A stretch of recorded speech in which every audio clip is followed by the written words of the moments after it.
Hey, aloha. Okay, I'm trying something different here.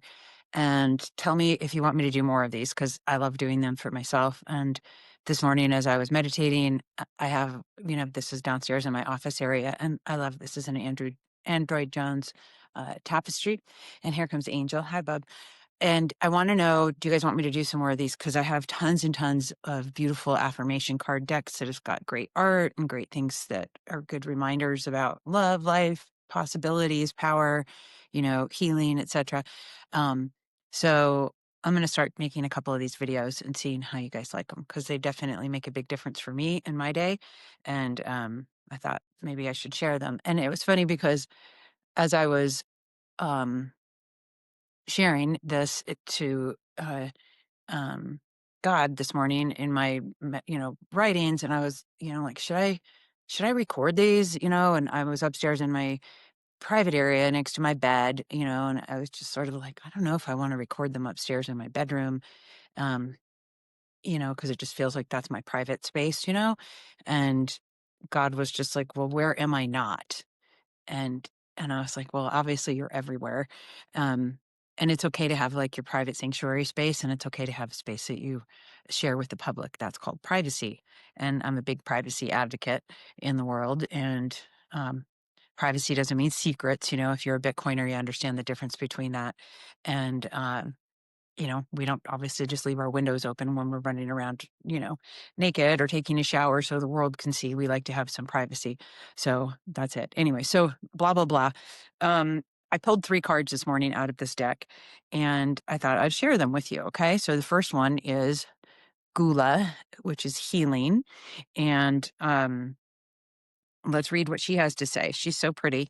Look at her. I love Colette Baron Reed. I love this artwork and what she brings to us. And this one wants to say good morning and hello to everybody.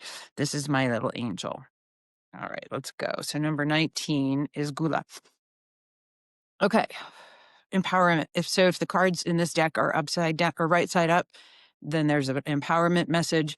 If they're upside down, there's what's called an alignment message, is what Colette says for hers. And so you can kind of hear the difference between them as we move on.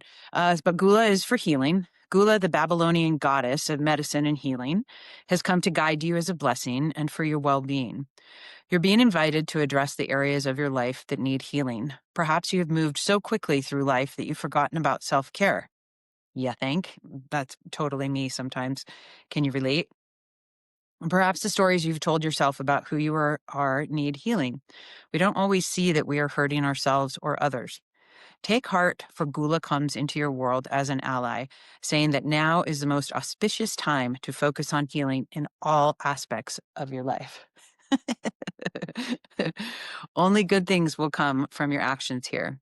In fact, now is also a perfect time when you can be assured that you can heal rifts with others as well.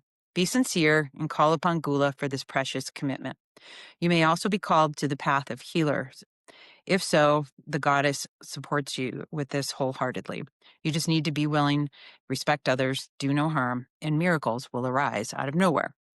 So for me, this message means a lot because of the self-care part. A lot of times I know I find myself I go from like one extreme to the other. Either I'm like completely cocooning and nesting, or I'm like fire out there in the world. And look at this one here. Hi, look at me. Oh. um so I don't know if you can relate to that. I was on a meeting this morning, a sobriety meeting, and the Luckiest Club, which is awesome. Um, and the message was just about self-compassion and self-care. So I pulled this before the meeting, so it was really perfect to hear that.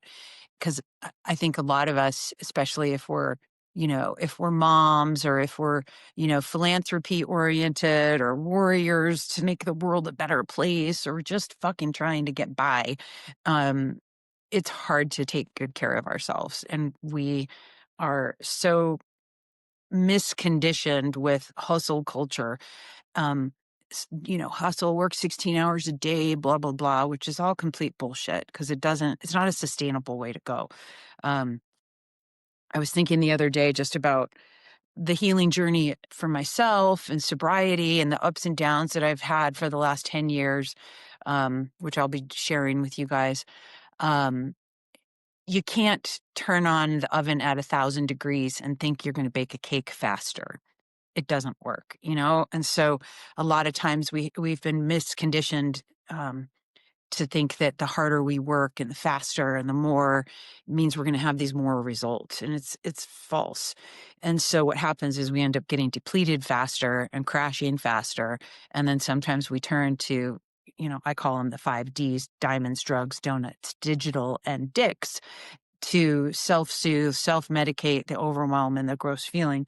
And so anyway, so I think it's super important that we make sure we take care of ourselves. And so that's what that healing message was for me today. And it was a really, really great reminder. So let's go to the next one, which is Ellen of Ways. And she talks about patterns. And so let's go to 12 patterns, Ellen of Ways. Ellen of the Ways, excuse me. Empowerment message. Have you noticed patterns in your life that lead to positive experiences? Developing positive habits introduces new patterns into the fabric of reality and will support your dreams as they take form in the material world. It takes awareness and discipline to make this happen, but you can do it. Yes, you can. It's time to allow the experience of new happiness. If you do, Ellen of Ways, the Celtic goddess of paths and patterns, will show you a new way to your dreams. Yes. All manner of miracles are possible. Now is also the time to build bridges across any divides with others that have temporarily separated you. Your path is clear. The way will be shown as you will make new choices for your life with the goddess known as Ellen of Ways as your happy guide. Yay.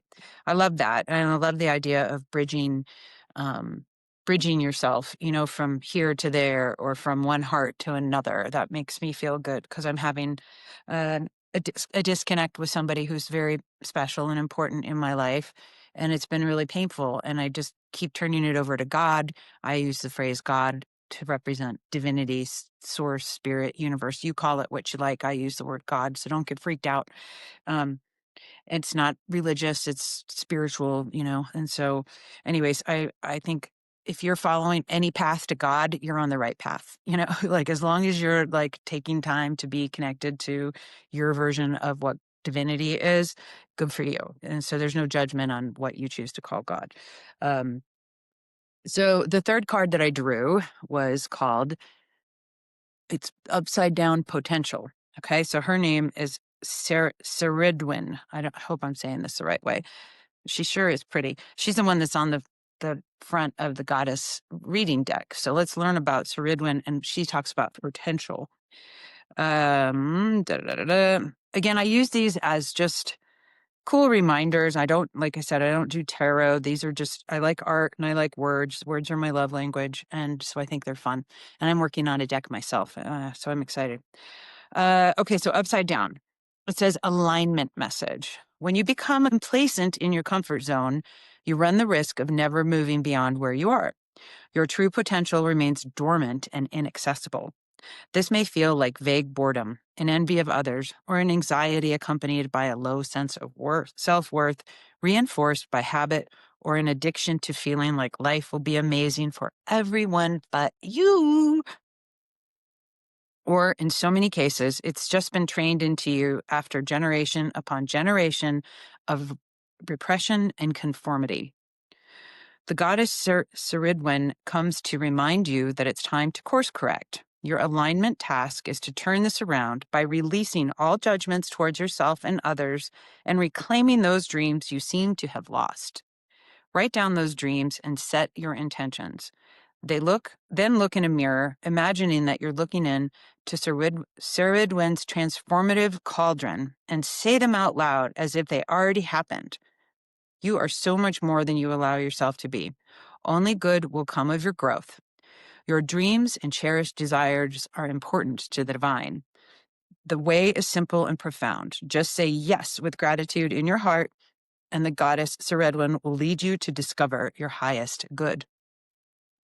This is super important too, because I'm a huge manifester, and sometimes I get really lazy, and I have bad consequences when I'm lazy. It's kind of like brushing your teeth, I don't skip days of that, right? So why would I skip days of connecting with my higher power, with God, with my love, with my mission, with the people who love me and who I love?